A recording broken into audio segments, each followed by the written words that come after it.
I know I'm a little notorious for putting out the Mauler videos, but I like to spread the hatred around, and sometimes I do get stumped for topics. Well, thank God for Ralph the Movie Maker. For those who don't know, he's notorious for putting out these very well received anti Snyder videos. I'm not gonna lie, when I was not pro Snyder, I watched them and laughed. I thought he knew what he was talking about. I should have done more homework. But Ralph is funny.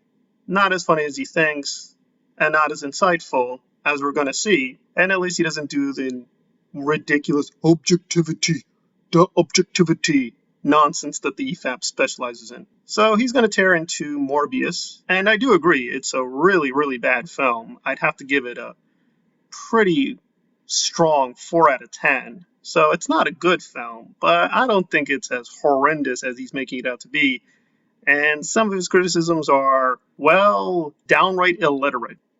Sony insists that this Morbius character is the next big thing in superhero pop culture, and you're gonna be absolutely stunned by this obscure comic character. Out of all characters, why Morbius? Why is this like the really interesting one? Especially if you're going to make it a vampire movie that's PG-13. Before the movie came out, the cast and crew were just spoiling the movie in interviews. No one cared. No one believed in Morbius. The superhero movie genre gets a lot of flack, and I would consider it a genre at this point. There's so many movies that I would consider in that genre. On Letterboxd, I don't think there's a superhero genre, but it does fall into other genres, of course, such as science fiction, fantasy. A lot of these movies can feel like the same kind of shit. They can feel very cliched, but I think that's a criticism I could throw to a lot of horror movies. I don't think you can say that every superhero film is the same shit when you see movies like The Dark Knight, or some of the best movies in that genre. That being said, Morbius isn't one of these. It's the one.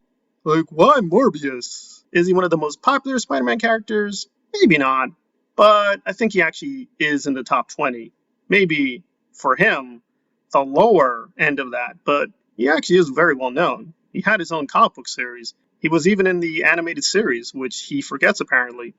They even had Morbius set up in Blade, and apparently he was going to be in Blade 2, but ultimately they vetoed the idea. So Morbius has been here a while, and in fact it's pretty stunning how long he's been here, because he started off in 1971. The character has been with us for quite a while. He's been through a lot of permutations. I myself, as seems obvious, am a Morbius fan. I really do find the character fascinating. I really like him. I haven't read every Morbius comic book. He's got quite a big run. I much prefer him when he's crossing over with Ghost Rider. I like the early 90s one. There's a really spectacular 2-part comic book story with Todd McFarlane in the Spider-Man comic. It's collected in Masks. I'd recommend seeking that one out. It's short, but it does give you the essentials of the character. And I'm not disagreeing with Ralph, but again, the problem with him is sort of like with Mauler, that he's just very superficial. He said, the movie logic made no sense. It's a horror film, bet at PG-13. You can make a very powerful, effective movie, even a horror movie, with a PG-13 rating. I don't know what he's talking about. Also, the character is actually very good, but they're not choosing to adapt that. All he had to do was do a little bit more research into the comic, or even into other Spider-Man characters, then he would see the appeal. That said, I am totally on board. This is not a good character. This is not a good story. This is not a good film. It does have some good things in it. The music I thought was surprisingly powerful in certain places. Some of the special effects are terrible, but in other places, well, they were actually done fairly well. But yeah, on the whole, this is nothing really to brag about. This has been there for a long, long time.